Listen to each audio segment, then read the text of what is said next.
Watch your language. Go that way. You gotta watch.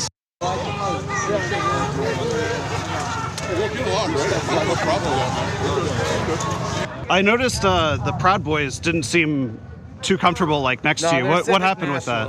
We're not the same. White nationalists. Do you wish you could have coalition with them, or like would you reject them as well? I mean, to us, this is coalition. We're here for the same thing. Yeah, I'll beat up Antifa in the woods with them. Yeah. I noticed you didn't come with this group initially, and it looks like a 3%er. Yep. Can you talk about coalition with these folks? I saw earlier the Proud Boys didn't want to stand next to them. Common enemy. He's Luke Ford. He's just looking for information. That's what you're. Whole lot of back and forth going on at this event out in Ohio between 3%ers, white nationalists, Proud Boys, Nazis. They're all out there. White Lives Matter, Ohio. They've all come together, but not really. They're even having some infighting themselves, but they were all brought together by one common hate, and that is for members of the LGBTQ+ community. They can all coalesce around that and have their whole shouting fest all they want. It got pretty testy. Let's watch more of what happened.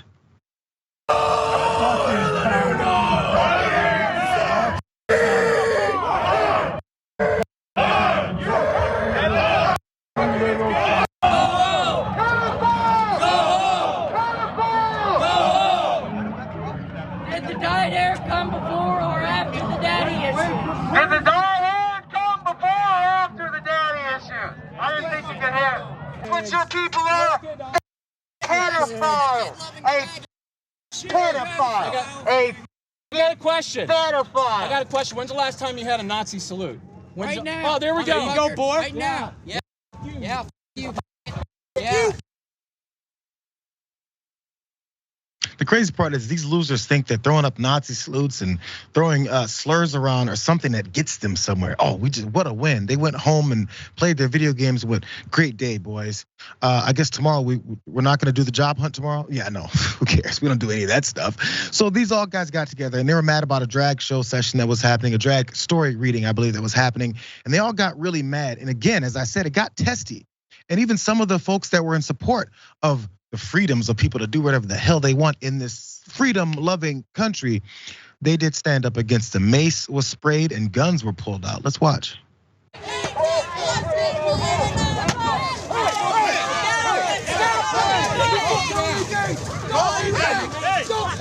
right, let's go.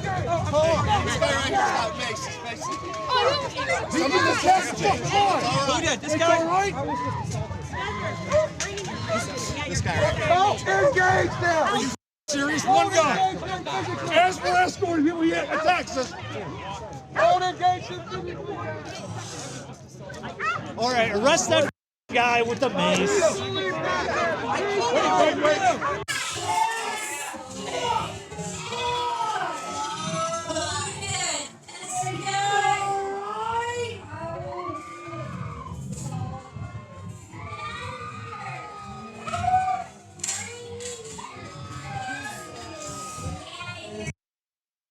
So guns were pulled out, as you saw at the back in there. The man in the brown right there on the left side of the screen for a second there, pulls out guns, points them for a second. There's cops everywhere.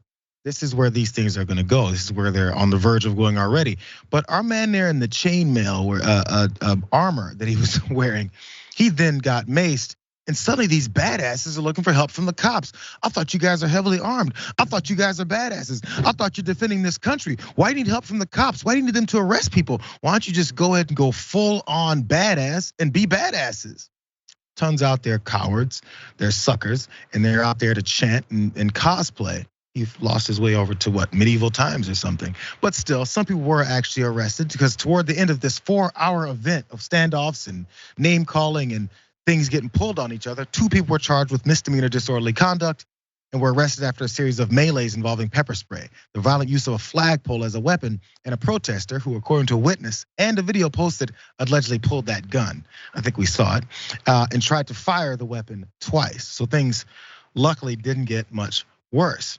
Again, it all broke down, went this way because, again, Jessica, a drag show reading event, something along those lines. And actually the folks in support of it were right in their faces, pushing back, which was good to see at least. Yeah, the one place you show up at is a place where it's literal children being read to. You guys are such big, tough guys. Wow. And I'm not saying you should get more violent or aggressive and fight for your agenda. It's just how seriously do you take your agenda if this is the kind of stuff you're engaging in? You know it's unpopular if this is what you're showing up at.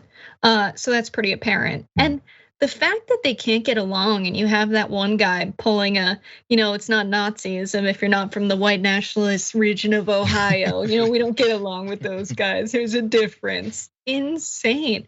They're civil nationalists, we're white nationalists. How alive and well the movement of variations of fascists is in America is very concerning, and it means that we made a terrible mistake. And when I say we, I don't mean you and me, JR. I mean the corporate media in the United States by framing anti-fascist activists as equally as bad and equally as violent as fascists. Clearly, we need some people responding to the rise of fascism in the United States, because the cop didn't notice a gun was pulled because he was too busy looking at the folks holding rainbow umbrellas than the people who are doing Nazi salutes. That is a problem with law enforcement, and it suggests we need anti-fascist movements more than ever in the United States. It's the visual manifestation of what it is when our politicians and everyone is ignoring the fact that white nationalist terrorism has been on the rise for years in this country. It's the #1 kind of terrorism in the country, but it's just too many of their voters on the Republican side are in those groups, so they definitely can't do anything about it. And after someone gets hurt and killed, which has already happened many times, it's lone wolf type of talk. That's where we're going, and that's where they don't mind, because again, they're only worried about keeping their power in office. Who cares who votes for them? Who cares what they stand for? They're all about that type of stuff.